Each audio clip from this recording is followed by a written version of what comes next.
அண்மை செய்தி. சீமான் வீட்டில் சம்மனை கிழித்தவர்கள் குறித்து விசாரணைக்கு சென்ற போலீசாரை துப்பாக்கியை காட்டி மிரட்டியதாக காவலாளி அமுல்ராஜ் மீது புகார் அளிக்கப்பட்டுள்ளது. சீமான் வீட்டிற்குள் போலீசாரை செல்ல விடாமல் காவலாளி அமுல்ராஜ் தடுத்தபோது மோதல் வெடித்து தள்ளுமுள்ளு ஏற்பட்டுள்ளது. சீருடையில் இல்லாத போலீசார் சீமான் வீட்டிற்குள் நுழைந்தபோது காவலாளி தடுத்ததால் மோதல் ஏற்பட்டுள்ளது. இதுகுறித்தான கூடுதல் விவரங்களோடு இணைந்திருக்கிறார் செய்தியாளர் கதிரவன். கதிரவன், வணக்கம். இது குறித்தான முழு விவரங்கள் என்ன? பதிவு பண்ணல. நாம் தமிழர் கட்சியின் ஒருங்கிணைப்பாளர் சீமான் வீட்டில் சம்மன் ஒட்டிய விவகாரத்தில் சம்மனை கிழித்ததாக நீலாங்கரை போலீசார் விசாரணைக்கு சென்றபோது அங்கு பாதுகாப்பு பணியில் இருந்த ஓய்வு பெற்ற ராணுவ வீரரான அமுல்ராஜ் என்பவர் போலீசார் உள்ளே விடாமல் தடுத்ததால் போலீசாருக்கும் காவலாளிக்கும் தள்ளுமுள்ளு ஏற்பட்டது.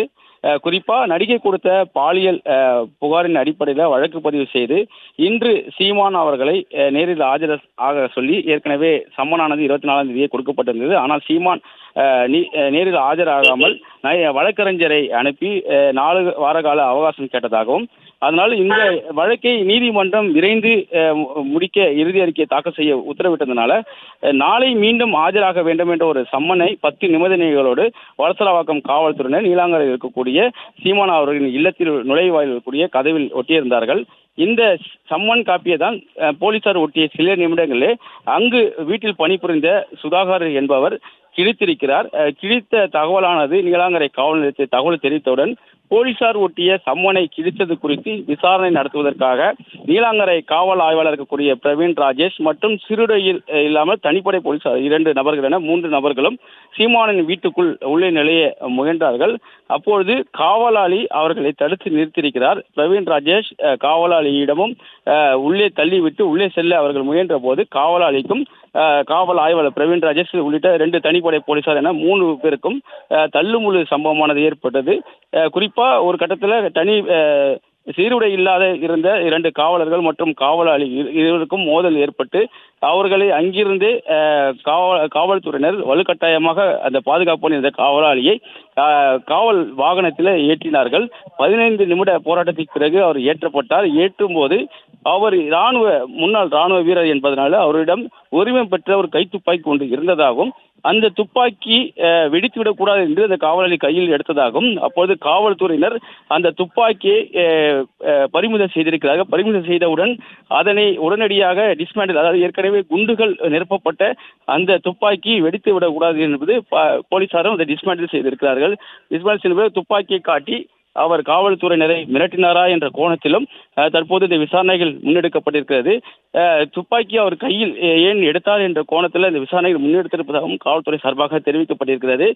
காவல் துறையினரை பணி செய்ய விடாமல் தடுத்ததாக அமுல்ராஜ் மீதும், அதே போல துப்பாக்கி காட்டி மிரட்டியதாகவும் அமுல்ராஜ் மீது வழக்குகள் பதிவு செய்யப்பட இருப்பதாகவும் காவல்துறை தரப்பில் தெரிவிக்கப்பட்டிருக்கிறது. அதே போல சம்மன் காப்பியை கிழித்த சுதாகர் என்ற நபர் மீதும் வழக்குகள் பதிவு செய்யப்பட இருக்கிறது. காவல்துறையினர் ஒட்டிய ஒரு சம்மன் காப்பியை கிழிப்பது சட்டப்படி குற்றம் என்றும் அவர் மீதும் இந்த சம்மனை கிழித்ததற்காக வழக்குகள் பதிவு செய்யப்பட இருப்பதாகவும் தெரிவிக்கப்பட்டிருக்கிறது. இப்போது சீமான் தரப்பிலிருந்து வழக்கறிஞர்கள் சிலர் காவல் நிலையத்துக்கு விரைந்திருக்கிறார்கள்.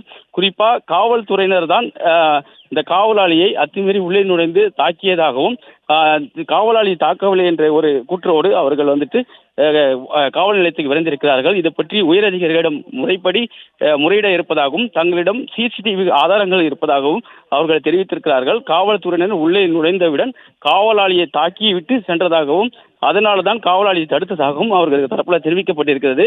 தற்போது இது குறித்து உயரதிகாரிகள் ஒரு கட்டத்தில் விசாரணைகள் மேற்கொண்டு வர பட்சத்தில் அந்த காவலாளியை வலுக்கட்டாயமாக ஒரு காரில் ஏற்றும் போது அந்த துப்பாக்கியை காவலாளி கையில் வைத்திருப்பதும், கையில் வைத்திருக்கக்கூடிய துப்பாக்கியை அவர்கள் வலுக்கட்டாயமாக பறிமுதல் செய்யக்கூடிய காட்சிகளும் வெளியாகி இருக்கிறது. குறிப்பாக அந்த துப்பாக்கியை அவர்கள் குண்டுகள் நிரப்பப்பட்ட துப்பாக்கியை அவர்கள் டிஸ்மேண்டில் செய்யக்கூடிய காட்சிகளும் பதிவாகி இருக்கிறது. அதே போல சம்மன் ஒட்டிய அந்த சுதாகர் என்ற நபரையும் காவல்துறையினர் நீலாங்கரை காவல்துறையினர் காவல் நிலையத்திற்காக அழைத்து சென்றிருக்கிறார்கள்.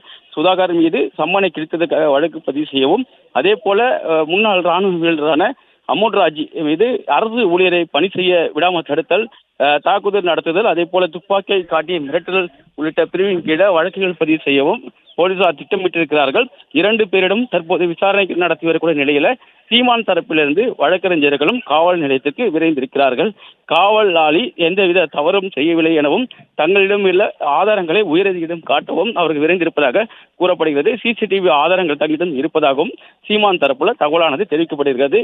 தற்போது இந்த சம்பவம் இந்த பகுதியில் பெரும் பரபரப்பை ஏற்படுத்தியிருக்கக்கூடிய நிலையில அமுல்ராஜ் என்ற முன்னாள் ராணுவ வீரர் மற்றும் அந்த வீட்டில் பணிபுரியக்கூடிய சுதாகர் என்ற இளைஞர் 2 நபரிடமும் நீலாங்கரை போலீசார் தொடர்ந்து விசாரணைகளை மேற்கொண்டு வருகிறார்கள்.